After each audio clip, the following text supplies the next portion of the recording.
Welcome to our tutorial on optimizing React's virtual DOM with the shouldComponentUpdate lifecycle method. Let's dive into the code.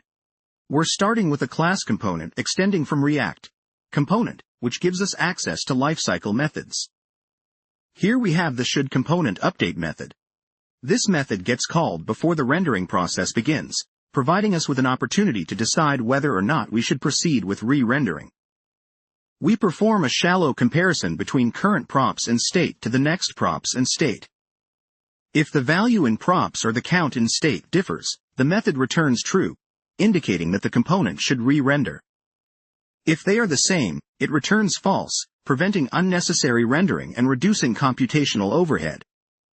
It's essential to keep this function optimized because it gets called frequently, and any heavy computation could lead to performance issues. Now let's move on to the render method. This is where we define the output of our component. It's only called when shouldComponentUpdate returns true. In the render, we are returning our JSX template. Here, we simply display the value stored in props and the count in state within a div. It's the actual content that will be updated in the DOM if re-rendering occurs. And that closes our render method. Remember that React's default behavior is to re-render on every state change, so using shouldComponentUpdate is a key optimization technique for preventing unnecessary rendering cycles. That's it for the code example.